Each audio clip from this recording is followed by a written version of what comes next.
Hello दोस्तों, कैसे हो आप सभी। आशा करता हूँ कि आप सभी बहुत अच्छे होंगे।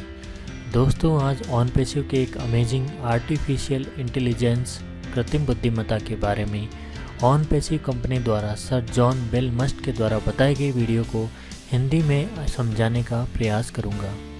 तो आइए जानते हैं दोस्तों, सन 1956 में जॉन एम.सी. कार्ती एक अमेरिकी कंप्यूटर वैज्ञानिक और कृत्रिम बुद्धि के क्षेत्र में अग्रणी ने कृत्रिम बुद्धि को बुद्धिमान मशीन बनाने के विज्ञान और इंजीनियरिंग के रूप में परिभाषित किया।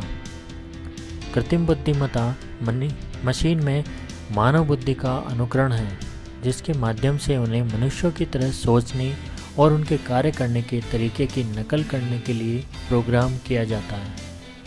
यह एक अम्ब्रेला शब्द है जिसका उपयोग हर उस मशीन का उल्लेख करने के लिए किया जाता है जिसे हमने दिमाग से इंसानों की तरह सोचने या कार्य करने के लिए प्रोग्राम किया है।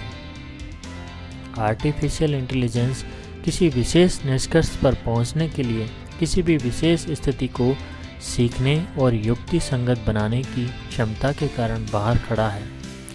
मशीन लर्निंग और डीप लर्निंग को आर्टिफिशियल इंटेलिजेंस के लिए बारीकी से जिम्मेदार ठहराया जाता है।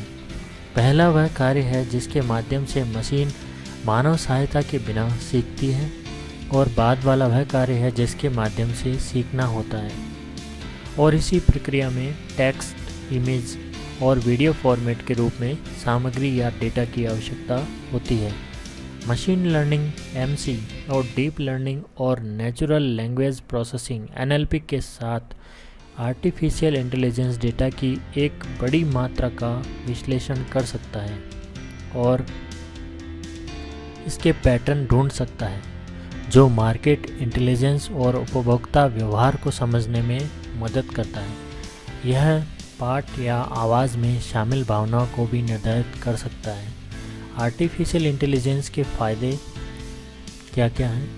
डेटा में पैटर्न की पहचान करते हैं, 24/7 उपलब्ध सुरक्षा में सुधार करते हैं, ग्राहक संतुष्टि बढ़ाने में मदद करता है, संचार में दक्षता बढ़ाता है, मानव त्रुटि को कम करता है, तर्क संगत निर्णय लेता है, दोहराए जाने वाले कार्यों में मदद करता है। कृत्रिम बुद्धि के क्या प्रकार हैं? आर्टिफिशियल इंटेलिजेंस 3 प्रकार की होती है।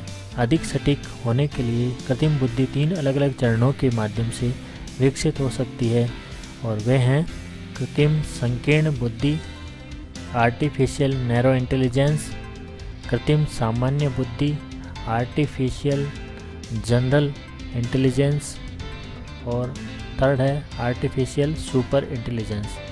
पहला है दोस्तों artificial narrow intelligence. Artificial narrow intelligence एक आर्टिफिशियल इंटेलिजेंस टाइप है जिसकी सीमित कार्य क्षमता है। यह किसी भी सोचने की क्षमता को प्रोसेस नहीं करता है और उन्नत एल्गोरिदम और विशिष्ट कार्यों के एक सेट पर बहुत अच्छी तरीके से संचालित होता है। इसे कमज़ोर कृत्रिम बुद्धि के रूप में भी जाना जाता है। गूगल सिरी और अमेज़न एलेक्सा सबसे लोकप्रिय उदाहरण हैं जो कृत्रिम संकीर्ण बुद्धि पर काम करते हैं। सेकंड है कृत्रिम सामान्य बुद्धि। कृत्रिम सामान्य बुद्धि कृत्रिम बुद्धि का अधिक उन्नत रूप है। यह एक ऐसा चरण है जहां मशीन सोच सकती है, निर्णय ले सकती है और इंसानों की तरह कार्य कर सकती है। अब तक कृत्रिम बुद्धि सामान्य बुद्धि का कोई उदाहरण नहीं है, क्योंकि यह अभी तक विकसित अवस्था में है और हम एक कृत्रिम सामान्य बुद्धि प्रणाली के निर्माण से दशकों दूर हैं। थर्ड है कृत्रिम सुपर इंटेलिजेंस। कृत्रिम सुपर इंटेलिजेंस वह चरण है जहां कंप्यूटर सभी मानवीय क्षमताओं को पार कर जाएगा। यह वर्तमान में काल्पनिक स्थिति है जो केवल हॉलीवुड फिल्मों की साई-फाई मूवीज़ तक ही सीमित है, जहां मशीनें और कंप्यूटर मानव दुनिया पर कब्जा कर लेते हैं। कृत्रिम सुपर इंटेलिजेंस अभी भी मानव पहुंच से बहुत दूर है। कृत्रिम बुद्धि प्रौद्योगिकियों के भविष्य में परिवर्तन और नवाचारों ने हमेशा मानव मन को मोहित किया है। स्मार्टफोन के आविष्कार से लेकर आईओटी उपकरणों तक इसमें कोई संदेह नहीं है कि प्रौद्योगिकी में इन उन्नतियों ने मानव प्रयासों को कम कर दिया है और हमें से प्रत्येक के लिए जीवन आसान बना रहे हैं। आर्टिफिशियल इंटेलिजेंस अपनी सहज वृद्धि और अंतहीन अवसरों के साथ प्रौद्योगिकी की दुनिया की अगली बड़ी चीज़ के रूप में उभरा है। कुछ साल पहले कृत्रिम बुद्धिमत्ता को एक नवीनता विपणक माना जाता था, तो बहुत से व्यवसाय प्रौद्योगिकी को अपने कार्य क्षेत्र में एकीकृत करने के लिए तैयार नहीं थे। लेकिन अब परिवहन से लेकर बैंकिंग और स्वास्थ्य देखभाल से लेकर रक्षा तक आर्टिफिशियल इंटेलिजेंस को दुनिया भर के विभिन्न क्षेत्रों के साथ एकीकृत देखा जा सकता है और वैश्विक स्तर पर व्यापार करने के तरीके को बदल रहा है।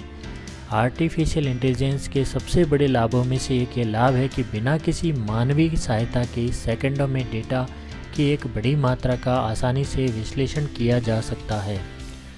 डेटा विश्लेषण का पारंपरिक तरीका जो बहुत समय और मानवीय प्रयासों का उपभोग करता है, ऐसे उपकरण को खोजना कठिन है जो हम अपने दैनिक जीवन में उपयोग करते हैं, जिसमें कृत्रिम बुद्धि एनक्रिप्टेड नहीं है।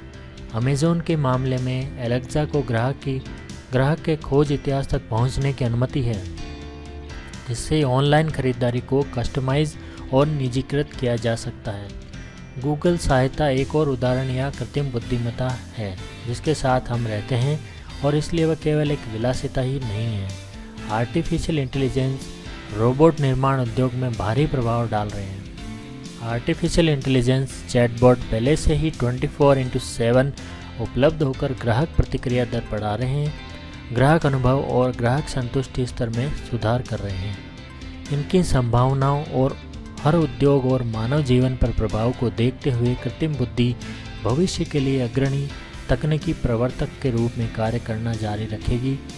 इसलिए आर्टिफिशियल इंटेलिजेंस प्रमाणिक आर्टिफिशियल इंटेलिजेंस प्रोफेशनल के लिए अवसरों का एक दायरा पेश करेगा।